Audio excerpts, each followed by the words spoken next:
Welcome to the Magnificast, a podcast about Christianity and leftist politics. I'm your co-host, Matt Bernico.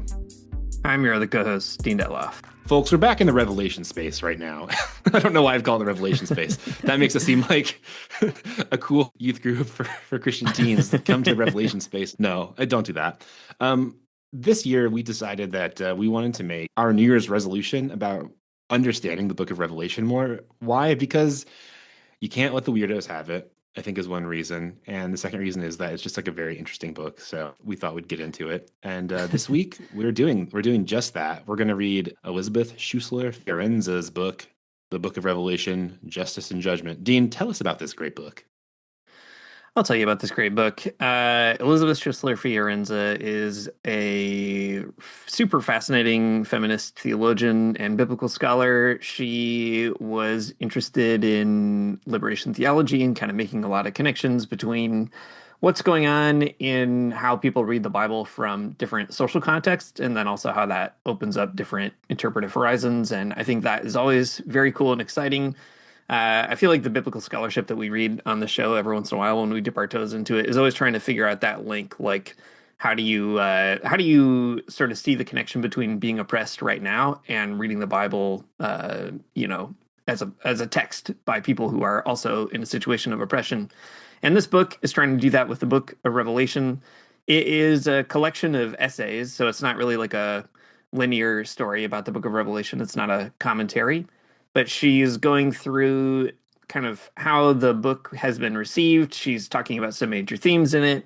She goes through the difference between like biblical critical studies and rhetorical studies, all this kind of stuff that you love from biblical scholars. But she does all that with a mind toward that kind of living liberation theology tradition of interpretation. And it's great. I got to tell you, it can be a bit dry, but she also has a knack for like a good one-liner every once in a while that really sums up what she's saying. So we are not going to talk about the whole book, but we'll talk about a couple chapters. I don't know, Matt, what's your hot take for reading this book at the end of the world?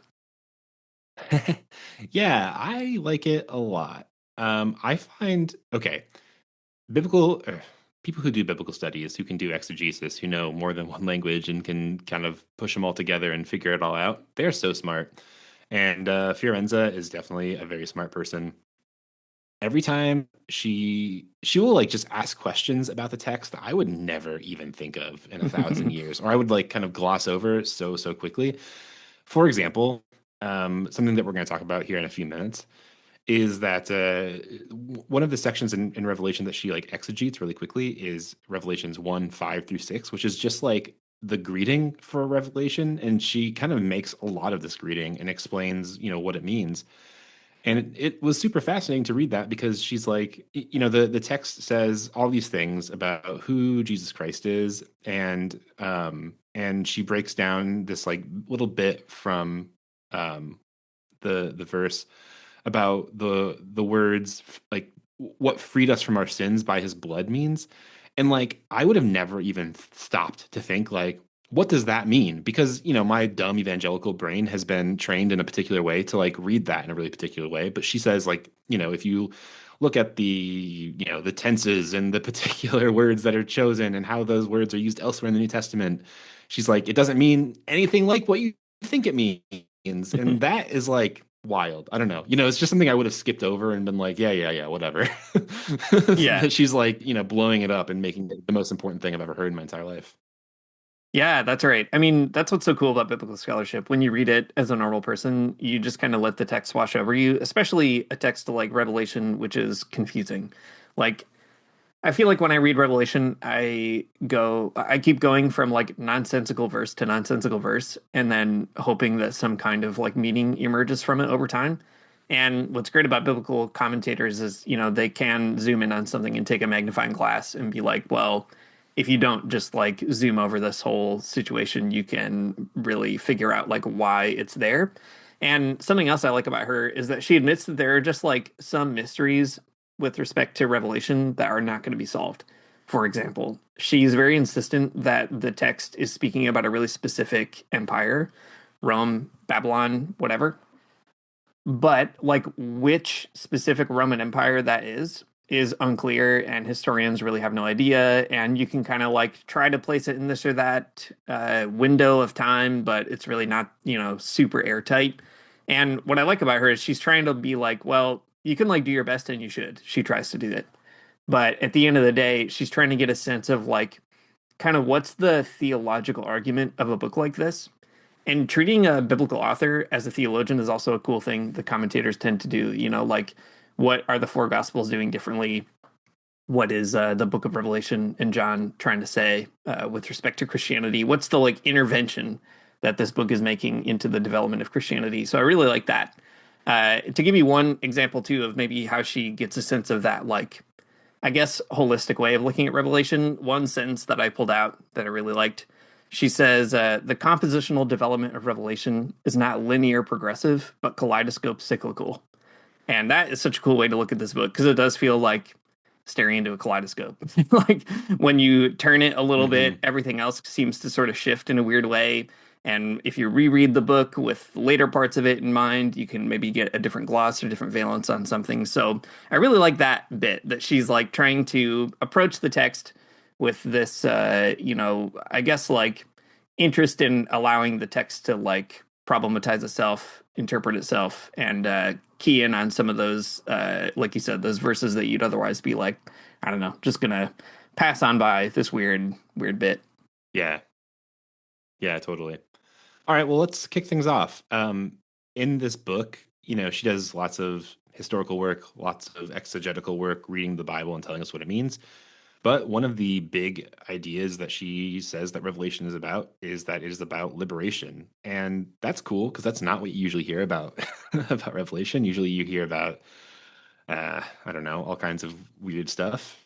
Um, the beast and who it is and the antichrist and all kinds of stuff, but no, this is a book, she says, that is about liberation in a big way.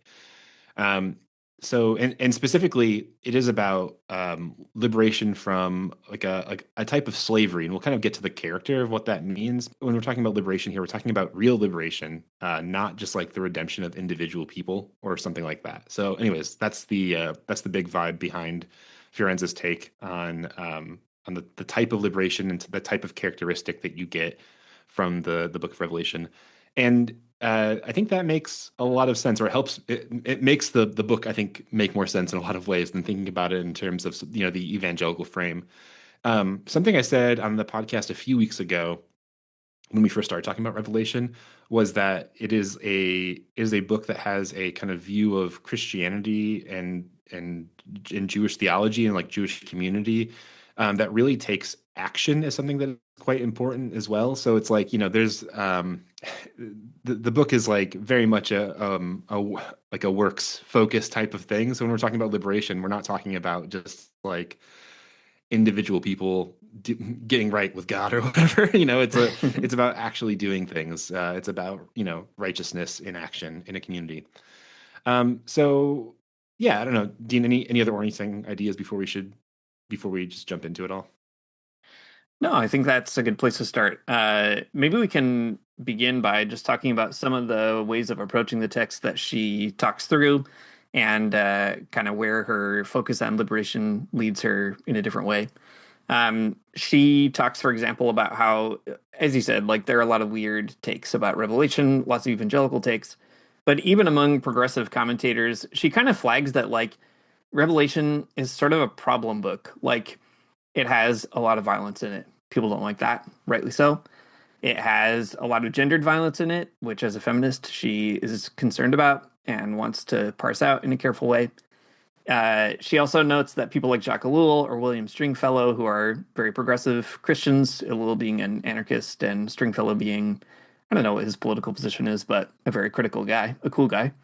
They both tend to see Revelation as kind of like a more generic criticism of, something like in Ellul's case, civilization as a very weird anarcho-primitivist. Uh, an interpretation that at one time in my life I found extremely compelling and unassailably correct. And I think it's great. She's like, well, it's actually not about that.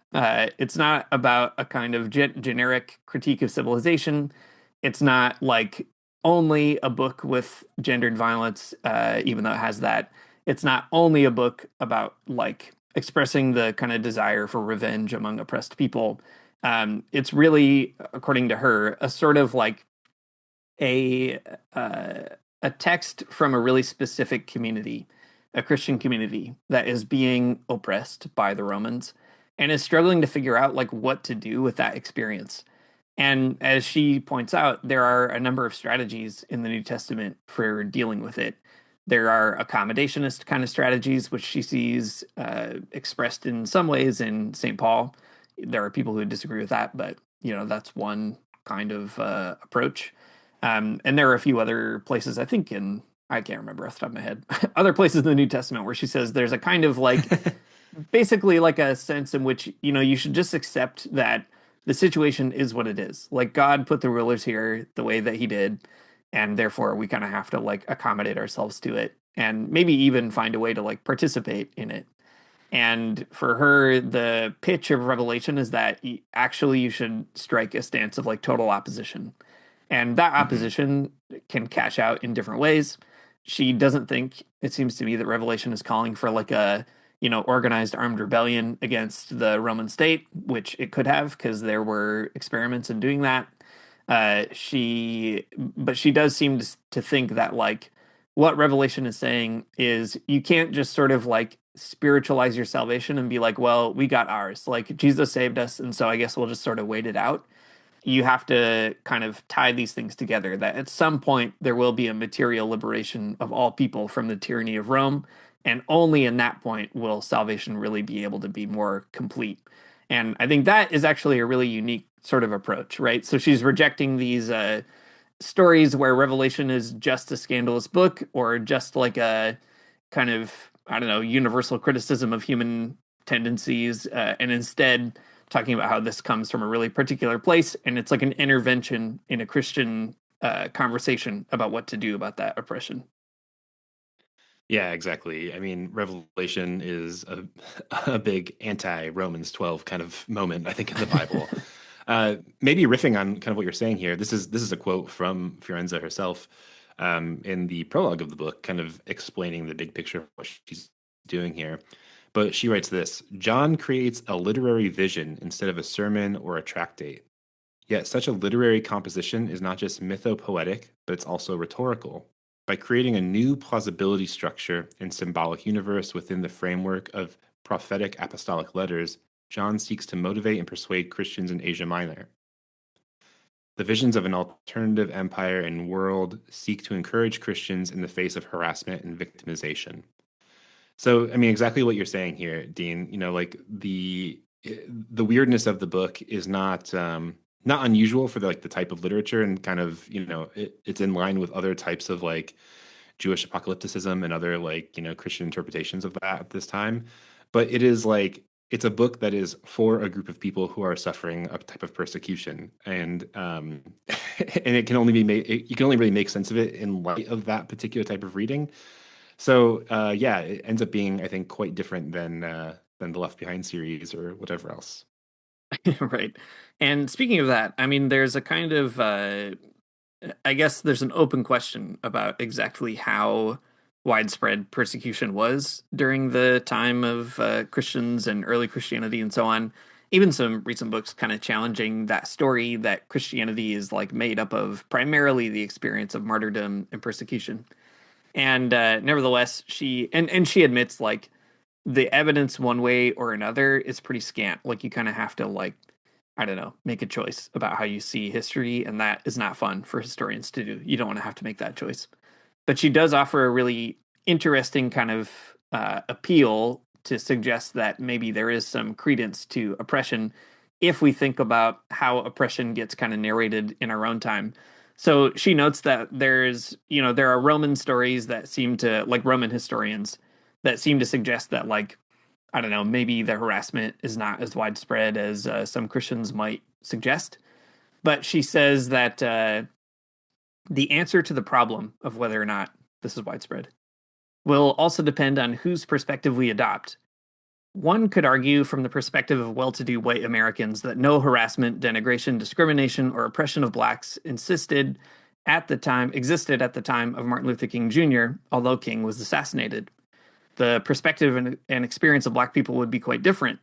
Similarly, the author of Revelation has adopted the perspective from below and expressed the experiences of those who are powerless, poor, and in constant fear of denunciation.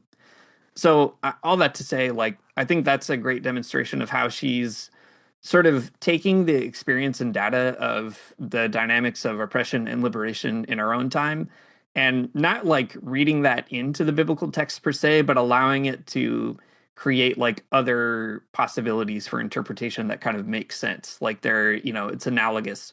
And I thought that was really interesting to be like, well, from the perspective of a Roman historian writing for a particular purpose, maybe they don't experience this kind of Christian persecution as persecution, or they don't see that as constitutive of the empire per se. But you can see that the person writing this book, Revelation, obviously does feel like there's a lot of persecution going on, and that's Mm. not coming out of nowhere. And maybe that's also um, a kind of approach that you can only have by virtue of being part of that kind of experience or trying to articulate uh, a vision of your reality from the perspective of somebody who's part of an oppressed group. And, it's not hard to see the legibility of that argument if we look at how those dynamics are parsed out in our own time. I mean, I'm not I'm not a scholar of the ancient world and I don't know anything. But you read a book like Revelation, it is very funny to be like, yeah, they weren't persecuted that much. It's like this guy's out here telling us about how a sword is coming out of Jesus's mouth to like divide the world. And I don't know. It seems like they're probably going through something, you know? Well, whatever. Um, yeah, well, let's talk a little bit about like what the symbolic universe of Revelation kind of gives the readers maybe of that time. Fiorenza also says this to kind of help us understand maybe like how big of a deal the language and the rhetoric is in Revelation. She writes, the author of Revelation insists that the Lord of the world is not the emperor, but Jesus Christ, who has created an alternative reign and community to that of the Roman Empire. Revelation maintains the early Christian apocalyptic emphasis on the not yet of salvation. In redemption, the world of Christ is gathered and constituted as the domain of God's reign on earth in the end time. Yet salvation is only possible after all dehumanizing powers are overcome and a new heaven and new earth has come into being. Because salvation means not only the salvation of the soul, but of the whole person. I like this explanation a lot. I mean, this is the kind of thing that you hear in lots of, even types of liberal theology. And we don't have to talk about those because who would want to? But it's important though because it is a rhetorical language that I think is very powerful and would be very powerful, especially if you were part of a persecuted community. And you can see like why that's also scandalous too, right? To say that the emperor of Rome, whoever that might be at the time, I'm not quite sure, isn't the important emperor. It's instead Jesus Christ, who's this sort of alternative head of the world, kind of taking the place of the person who is supposed to have political power. This is some real classic Jesus for president kind of stuff here, and I can always get behind that. Yeah, that's right. I mean, that's also an interesting thing about the book is like, I guess it seems kind of silly to say that a book in the Bible is very Christocentric, but guess what? It is. Uh, Jesus, he's a big deal in this one.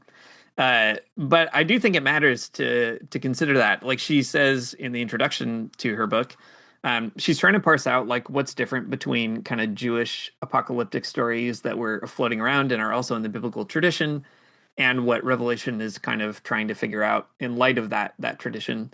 Which, this is also a constant problem in scholarship. Like, where does Judaism end and where does Christianity begin? And do these categories even make sense when we talk about the Bible? Maybe not.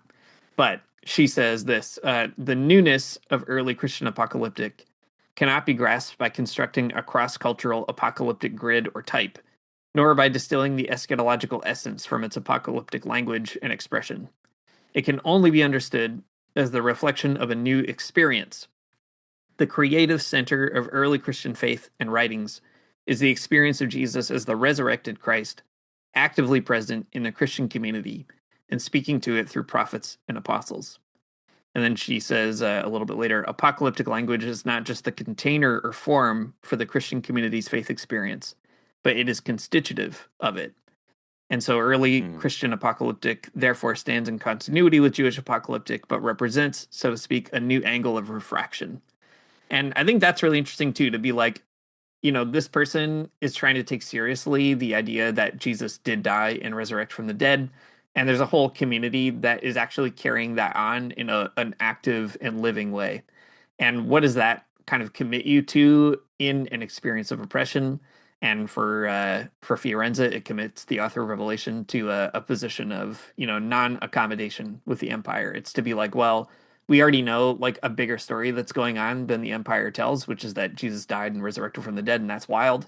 And we built a whole community on that. So let's not like kind of give that distinctiveness up. Let's kind of hold on to that. And he like maximizes the pressure on that because in the end, you'll be judged according to whether or not you accommodated to the empire. And I think it is some real Jesus for president stuff, and it's also like even more troubling than that because it's like Yeah. the Jesus who is president in this book is not just president. He's like, I don't know, a slain lamb who is worthy of like destroying the entirety of the planet. And that's like an intensity that's really fascinating. I mean, whatever. Jesus for president, it's fine, but this is a little bit more intense. So in the symbolic and rhetorical universe that we're building here, or that Fiorenza is telling us all about, we're not building it. She's telling us about it, but we're telling you about it. Um, we have Jesus, who is the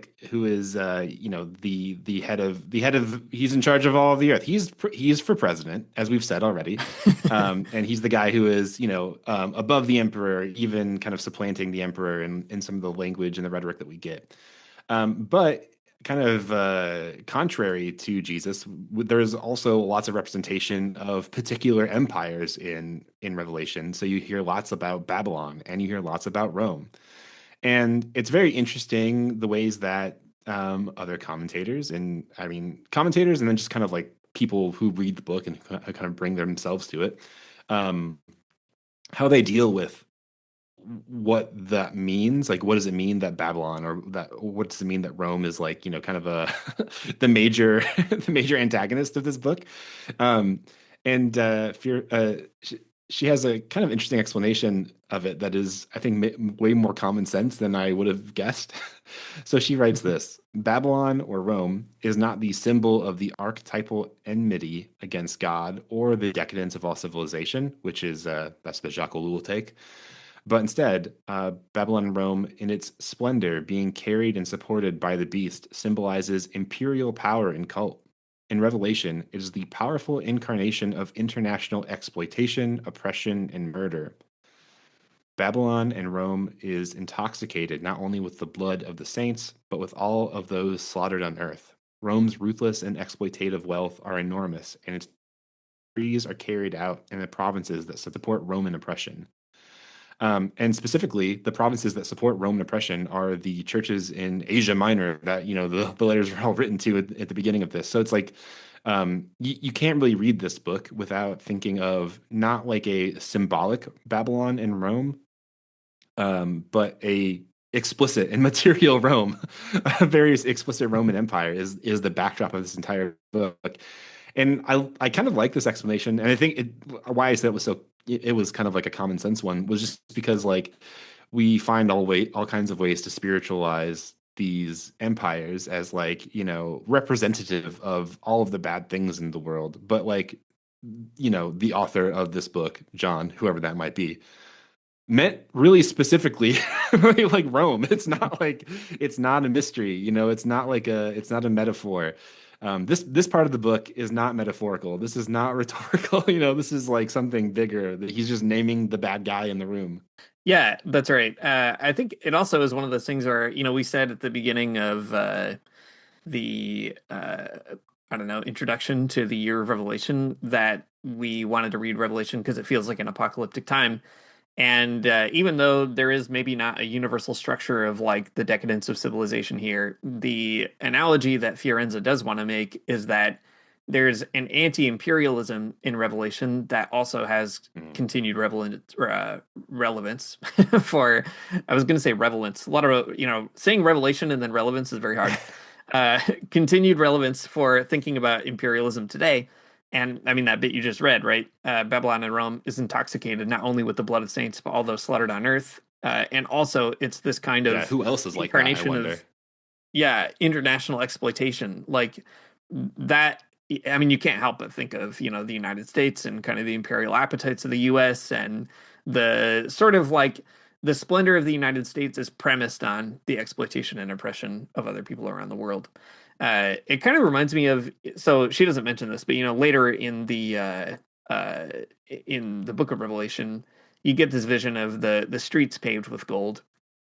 And I remember reading the Jesus for President book. It might be in there. Anyway, it's associated in my brain, whether or not it is. That is kind of like a parody of wealth, right? That there's like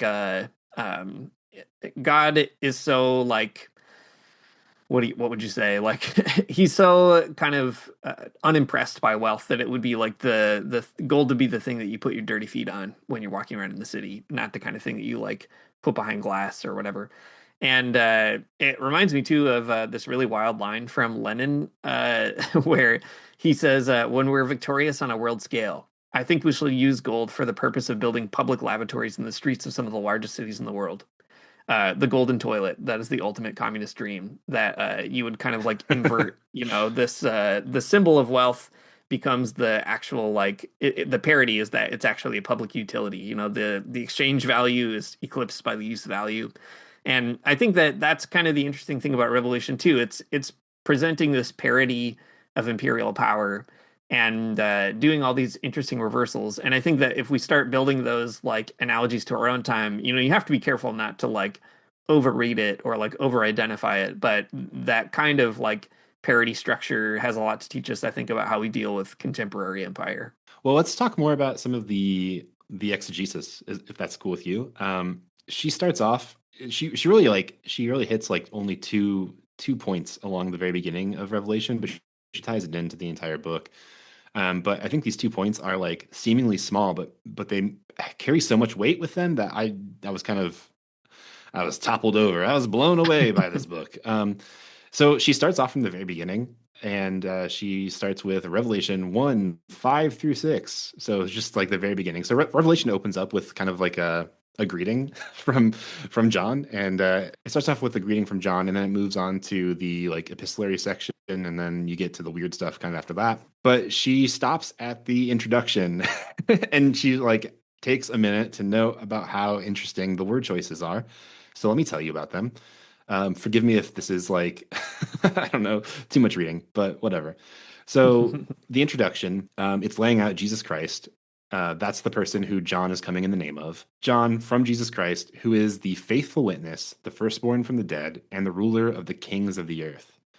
And then it says, to him who loves us and has freed us from our sins by his blood. She recognizes this as like part of maybe like a baptismal confession and having some types of like purpose, like useful like sort of liturgical purposes. But she really zeroes in on the has freed us from our sins by his blood. And if you, like me, grew up in evangelical, like this is like, oh, this is dumb. Like, why would you need to why would you need to explain what this means? We all know what this means. This is a reference to substitutionary atonement. But my dear my dear fellow evangelical sufferer, that is a My type dear of Kirk Cameron. theological framework that has not yeah, my dear Kirk Cameron, an idea that's not been invented when John wrote this book. So you can't just take it. You just can't take that. It has to be something else. There has to be something else going on with that particular phrase. So she writes this. John asserts that redemption involves liberation from bondage and slavery, and that salvation gives new dignity to those who've been redeemed through the death of Jesus Christ. He expresses this new dignity through the titles Basileia, or kingdom, and Hieresis, priest, which in antiquity designates the bearers of political power and sacral authority. The use of these two titles together is not surprising since in antiquity politics and religion were closely interrelated. Conceiving of redemption in political terms, the author asserts that final redemption and salvation are not now possible, but only when the state of dominion on earth is radically changed, only when Satan and the concrete representation of demonic power, the Roman Empire, no longer rule on earth is final salvation possible. Only when God and the Lamb reign on earth is salvation accomplished. Then a new, more humanized world shall be created by God, where there shall no longer be weeping and mourning, hunger and thirst, pain and death. So that's all coming from this introduction, which is kind of wild, but quite important, right? So, freed us from his sins by his blood is a particular type of liberation that is like lost on us unless we stop and kind of think about all of this stuff kind of going on in the background here. Even like even saying, that Jesus Christ, who is the ruler of the kings of the earth, or that there is a kingdom of God, and that we are liberated from sin and we become priests in that kingdom, right? These are all political ideas that you just don't have reference to or reference for unless you kind of like understand the moment or you live in a sort of similar situation where this is like resonating with you. But I don't know, a great way to emphasize here that evangelicals have it all wrong, but also that the kingdom of God is a time when all of the other types of demonic power, the Roman Empire, other ones that we can think of as well, are no longer ruling on earth. Pretty a pretty big idea. It is a big idea. The big theme of this kind of second chapter in her book, or this essay, is tying those themes together, redemption and liberation. And she's definitely trying to uh, I guess, press home the point that when Revelation talks about being redeemed, it's also talking about liberation, and not in a like individualized salvific way, but in a way that has consequences for how we both behave on earth and how we understand ourselves with respect to the powers of the earth. She focuses on that first bit in Revelation 1, and also in kind of like a hymn from Revelation 5, because those are the places where she feels like it's most directly referring to like what is the redemptive work that Jesus does in Revelation. That's like kind of predicated in those texts, and then what does that commit us to is kind of the thrust of the rest of the book. Maybe I'll read the Revelation 5 part, and then we can get it all on the table, because there are so many really interesting interlocking themes here. So in that text, Revelation 5, 9 to 10, it says, "And they sang a new song, saying, 'You are worthy to take the scroll and to open its seals, because you were slain, and with your blood you purchased for God persons from every tribe and language and people and nation. You have made them to be a kingdom and priests to serve our God, and they will reign on the earth.'" The song is sung by like a bunch of old people because they have the scroll and they can't open it, and they're really bummed out about that. And they're like, who possibly could ever open this scroll? And then finally a slain lamb appears, Jesus, and he opens the scroll. And Fiorenza talks about how this passage is just like full of really interesting symbolism.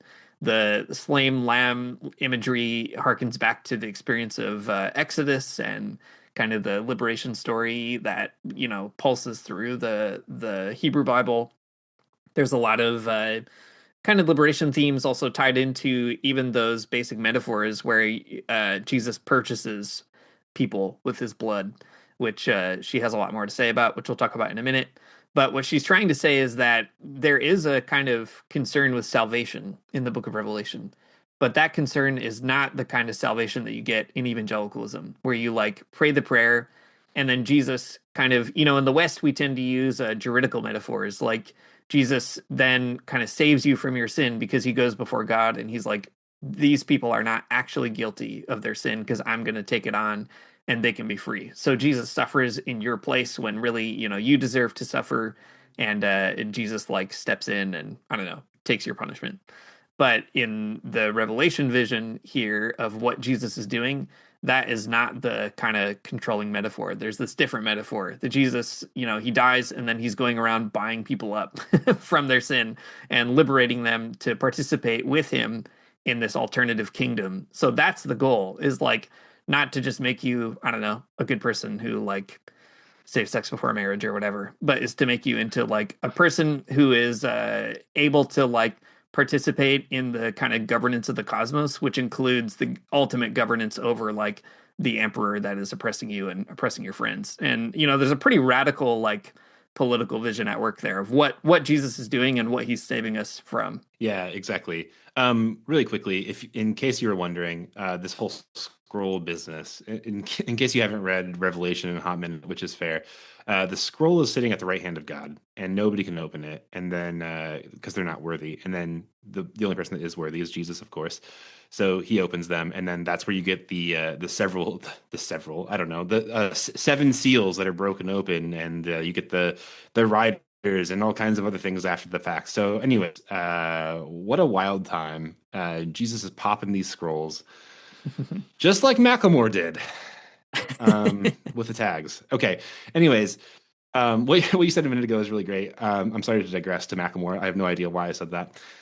But yeah, the whole the metaphor of of Jesus sort of purchasing you is quite an interesting one because there's something that deep within me, quite toxic actually, to think about God in that way. But what if I told you it's different than that?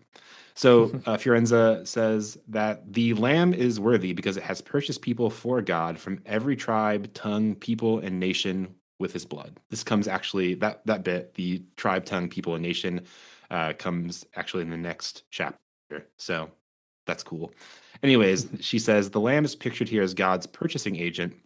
It has traveled through the world to purchase people for God. The price which it paid is its blood. This metaphoric language is used to emphasize the high value of the purchased ones as well as the universality of Christ's actions. So everyone gets bought up by Jesus's blood because it's just that valuable.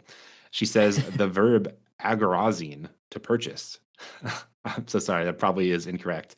Um, but anyways, agorazine, to purchase, comes from business life and denotes commercial transactions, as it is also evident in Revelation 3:18 and 13:17. The image probably refers here to slave markets, since people are the objects of purchase, which also kind of gives you more of a feeling of like the persecuted nature of Christianity and the existence of type of slavery as well. But also, she goes on to say that the type of purchasing might mean something a little bit different, even that could be quite interesting. So she says it could also be a reference to the ransom of prisoners of war who were deported to countries of the victors and who could be ransomed by a purchasing agent of their own country. So she writes, which also kind of makes sense in the sort of the imperial context, right? You have all these people who were conquered. They were sent to Rome or elsewhere, who knows what. But the idea of, a purchasing agent, someone coming back to that country and ransoming you back to your home country is, you know, um, pretty important, a pretty important distinction in the ways that I think Christians often think about this. She goes Mhm. on to say, here the image refers to the Exodus transition, as the blood of the Paschal Lamb was a sign for liberation of Israel from the bondage of slavery in Egypt. So also is the death of Christ the cause for the liberation of Christians from their universal bondage. This is even like a bigger idea, kind of connecting into the deep traditions of Christianity and Judaism, about Exodus, and not only do you get like the liberation of slavery in Exodus, but also from in the year of Jubilee as well. So there are all these other kinds of connections that you get here. Um, and yeah, I don't know, Dean. What do you think about the purchasing agent here? What do you think about this whole metaphor that is definitely outside of our grasp as people in 2026? Yeah, yeah. I mean, there's something really fascinating about the like the construction of Jesus as he has this other kingdom and then he's kind of coming back to the place that killed him to then pull everybody else out, I think is really interesting. I mean, it also, when I was reading that, I couldn't help but think of St. Augustine, who I have complicated feelings about. Apologies to Pope Leo.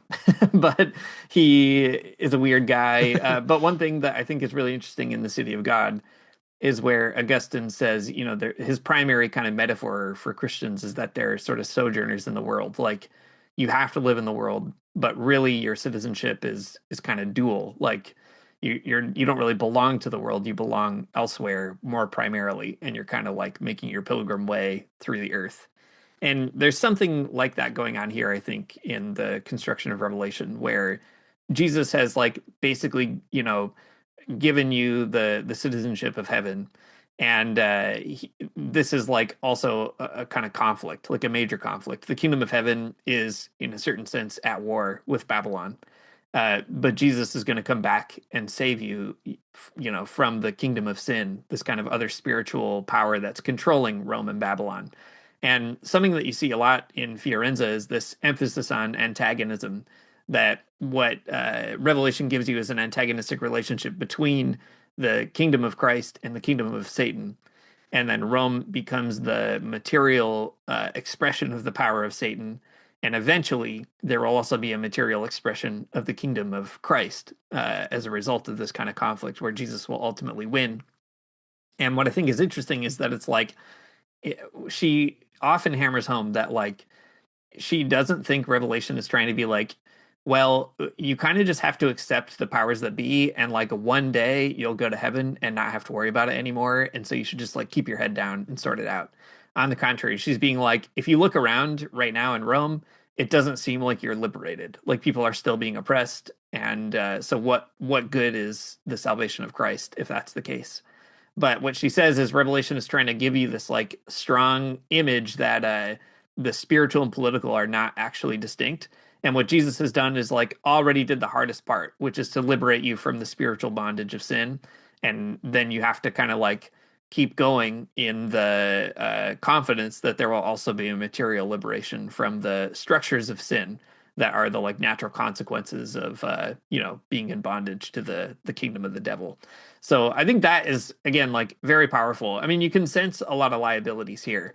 Conservatives have kind of taken this language on to, I don't know, basically like kind of baptize Rome instead of be in opposition to it under the Hmm. assumption that that's what they're doing. They're like hastening the victory of Christ.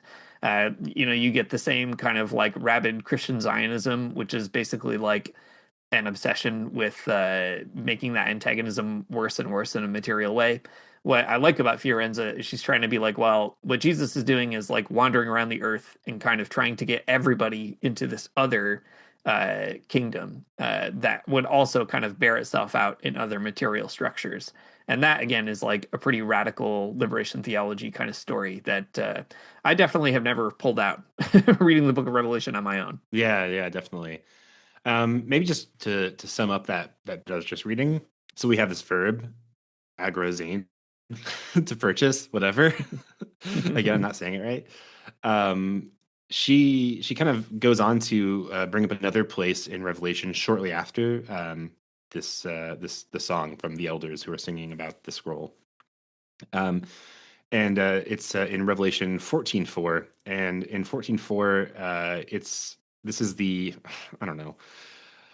It's another sort of like I saw something wild happening kind of sections of the book, but basically it's like it's talking about the first fruits of salvation, and the first fruits of salvation are the 144,000 from all the tribes of Israel. And the writer of Revelation goes on to say it's the 1,200 from the tribe of Judah and whatever, all these other people. And she makes the point that the same word here is used again, but it's also used with this other word, another Greek word, aparche. I don't know, which indicates that others will follow. So saying that the 144,000 are a sign of the 144,000 at the beginning here is like a signal that like these are the first fruits, but then there's afterwards a universal sort of eschatological salvation of all people and all nations, right? There's a real universalist vibe to this book as well. And I don't know, that reading makes more sense, and it can help us make way more sense of this whole thing, because if you're reading Revelation and you're just reading like I don't know all these numbers, you have a weird big number, 144,000, whatever that means, I don't know. And then like right after that, you have another bit, a pericope called "The Great Multitude in White Robes" that talks about how now there's all of these other people in heaven as well afterwards, or all of these other people in the kingdom of God afterwards. Maybe not heaven is again my evangelical reading coming to light, bubbling to the surface, can't escape it. But yeah, I don't know. Another kind of point where there is a really like political thing going on here in Revelation, and it is a type of liberation, and that's not just like yeah otherworldly. It's talking about truly eschatological events, where the forces of darkness, the powers and principalities of the world are done away with, and then there's something different after that. Yeah, and it's also not exclusive to like, I don't know, Christians per se, right? The 144,000 she kind of insinuates. So those are like the first fruits of liberation. But that signifies that, everybody else is kind of coming along too. And as you read, that there's this like universal salvation of all people and nations. I think again, there's a lot of liabilities there, a kind of Christian supremacy or whatever. But it doesn't seem like, I mean, what one thing you can say is Revelation is not concerned with people like agreeing to the, I don't know, like the 10 points in your favorite catechism or like the specific construction of Mm. your favorite prayer book or whatever. It's like Jesus is on this mission of liberation and he's going to liberate people from this oppressive empire, which is like spiritually messed up, materially messed up. And that's good news for everybody. And I think there's something really powerful about that kind of expansive vision. Yeah, right. Yeah, I mean, it's very funny to read Revelation, and you get things like, and before me there was a great multitude that no one could count from every nation, tribe, people, and language, standing before the throne of the Lamb. And it's like, yeah, idiot, these are not the elect. This is everybody. This is eschatology that does have everybody on board, whether you like it or not. You're coming with us into the kingdom of God. So I don't know, deal with it. That's right. In addition to all that kind of expansive stuff too, I really like the way that she plays with the different metaphors here. So we mentioned, or I said a moment ago, like there's this kind of juridical metaphor we use in the West when we talk about atonement, which is too bad. I think it's not good. And instead, Revelation has this more like, wartime kind of metaphor. And where there is, though, a juridical metaphor, it's actually extremely funny. So she points out here, and this kind of speaks to that universal ambition of liberation. She says that there's this scene in Revelation 15 where the splendor, wealth, and power of Babylon and Rome are contrasted with the justice of God's judgment. The whole scene is conceived of in terms of a universal courtroom in which a class action suit takes place. Love this. The plaintiffs are the saints who represent the class of all those killed on earth. The defendant is Babylon Rome. The charge is exploitation and murder in the interest of power and idolatry. The judge is God. As was previously announced in 14:8, Babylon Rome has lost its lawsuit, and therefore its associates break out in lamenting and mourning, while the heavenly courts and the Christians rejoice. The judge has acknowledged their legal complaints and claims to justice, and has pronounced the sentence against Babylon Rome, which will be measured by the beast and the 10 horns as divine henchmen. To misread the scene as hate for civilization or as resentment and revenge is a serious misunderstanding of the visionary rhetoric and theology of justice in Revelation. And she kind of concludes saying, John views Roman power as exploitative, destructive, and dehumanizing because he and some of the Asian communities have experienced poverty, banishment, violence, harassment, and assassination. It's so fun to be like, okay, so if you want to find a courtroom metaphor in the Bible, there's a great one in Revelation. And in that courtroom, the saints are like bringing their big class action lawsuit against the powers of the beast, and they win. And then all the the rich and powerful, they're crying about it.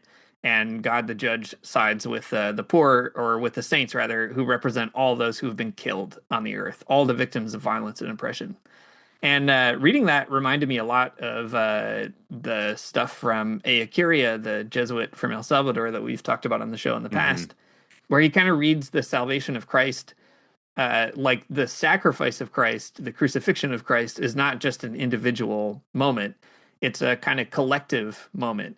So he talks about, Curia talks about the crucified peoples of the world and the need for a collective salvation of the crucified peoples, a resurrection of them from the world, the structures of domination in the world.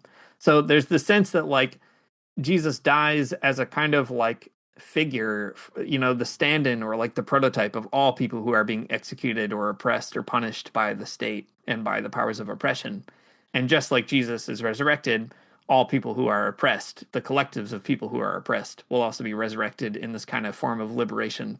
And I think it's really neat to see Fiorenza like pulling that out here, that there's this real sense that Hmm. the vision of John's Christianity is one in which, because of what Jesus did, all the victims of empire are going to have the final say. And it's not actually reduced to like, again, the people who like accepted Jesus Christ into their heart or whatever. It's like this is happening, the conflict is ongoing, and ultimately Jesus will win whether or not people want it. to happen, whether or not the forces in power want that to happen. Right. Man, it makes you really like appreciate and often a negative appreciation for how extremely flexible Christianity is and how many weird aspects it can take on. Like, there's this on this podcast, we've for a long time kind of read the Bible in the light of sort of liberation movements. And, it seems like there's a lot of historical backup for doing that kind of thing, for recognizing that these themes of liberation are like, there and big and they have to be dealt with.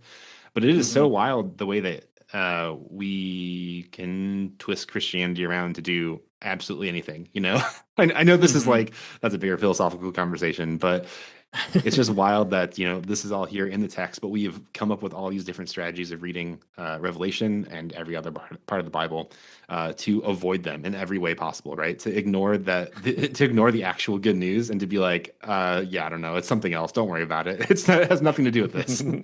Crazy. Yeah, that's the real Kierkegaard take, right? Like Kierkegaard read Fear and Trembling, or in the book Fear and Trembling, he reads the story of the binding of Isaac, being like Christians can't handle how intense this is. Like we have invented a whole kind of theological structure to prevent us from like dealing with the fact that like God asked this guy to kill his kid. Isn't that really messed up, actually?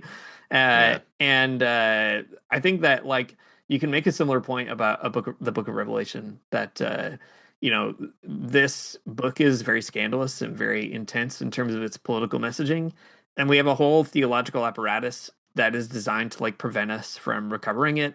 It's interesting too. Like we haven't talked about this, I guess, throughout the year. We probably will. But that apocalyptic vision that like Jesus has already set us free. We don't belong to the world. We belong to like a whole different order of stuff, a different order of laws and, ways of being. That kind of impulse in Revelation went on to spawn a ton of really wild apocalyptic political movements Yep. throughout Christian history. Lots of weird medieval people running around being like, I don't have to obey your law. I'm already living in the apocalyptic vision of Jesus. You get the same thing in I don't have to like obey your Thomas law, and then Mutzer. they become like, yeah, they become like thieves, though. They become Exactly. thieves in the countryside.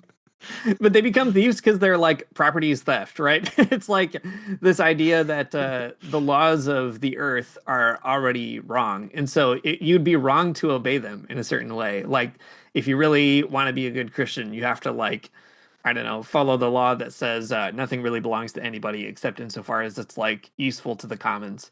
And I think there is like, there's an intensity to the way that evangelicals read Revelation. And I think, unfortunately, we've allowed that intensity to be like the primary word that we have on the book of Revelation now.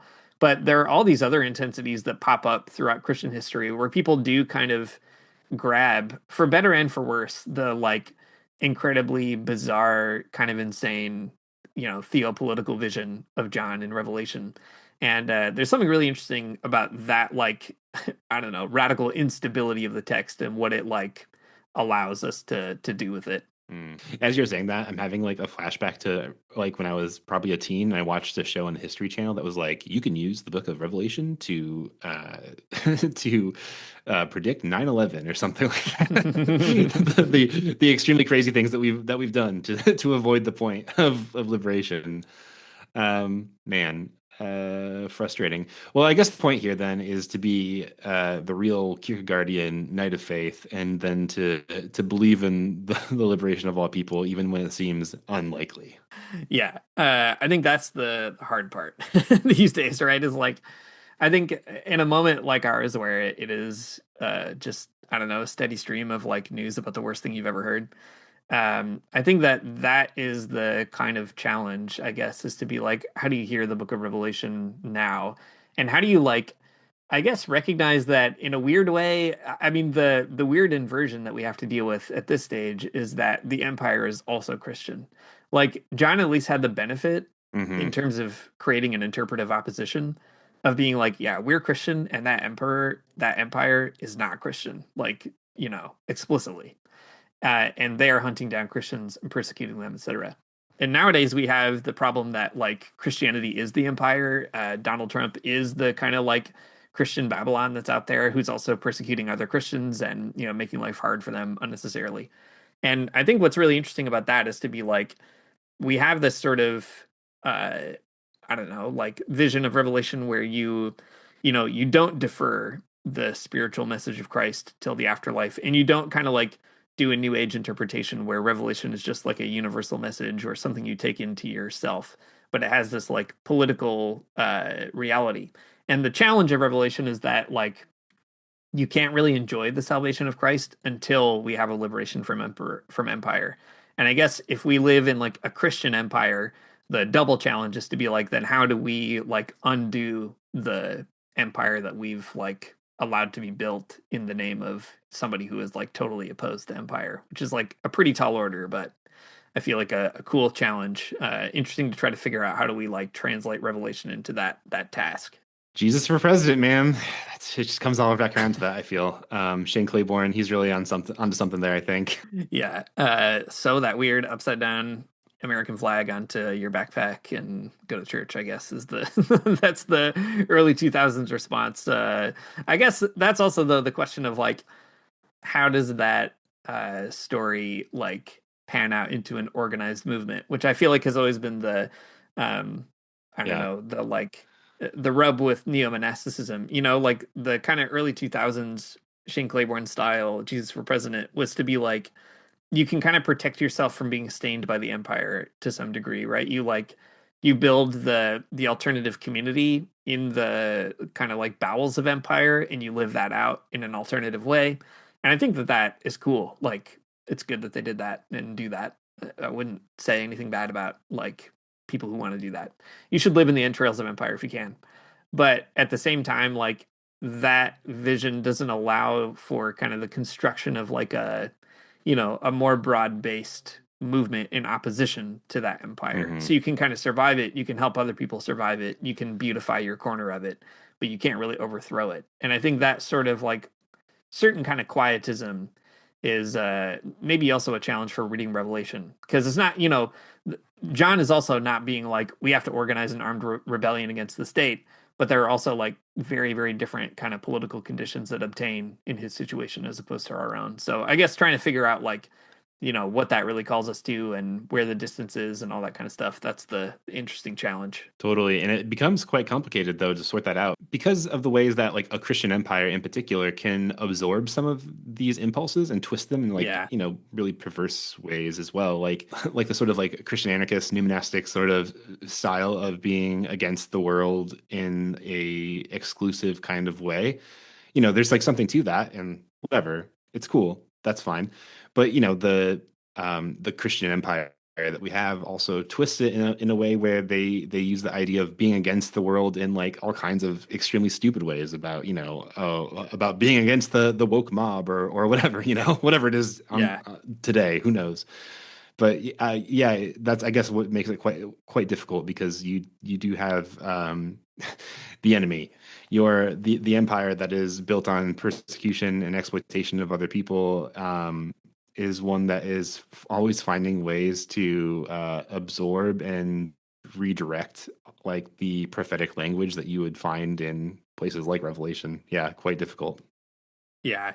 Yeah. I mean, I guess that's kind of in some ways, the conversation we had with like David last week or with so many other people on the podcast is exactly that challenge. Like, how do you absorb that stuff and like metabolize it and take accountability for what Christianity has done and is doing and, I don't know, redeploy those kinds of symbols toward alternative ends. I think you're always kind of working with like hazardous materials, always working with something that could like hurt you or hurt others. And that's the like difficult bit is how do you, like what's the big like hazmat suit that you have to construct? We used to talk about the big Christian Gundam that you have to build.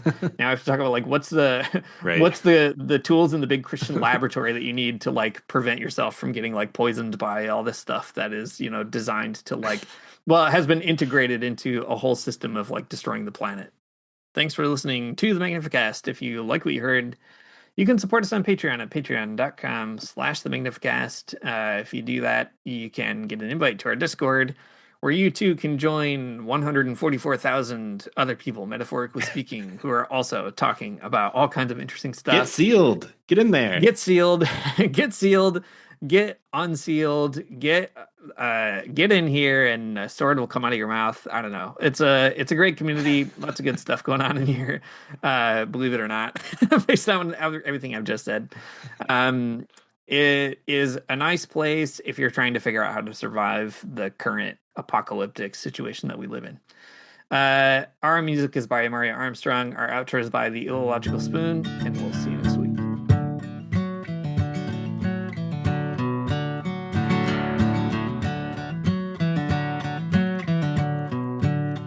I don't wanna get up for church in the morning, souls alive. Heaven come to earth and there won't be no church. We'll meet down by the riverside. There we'll swim with all creation. Never get tired, never bored. Don't worry, someday there'll be no dam between us and our Lord.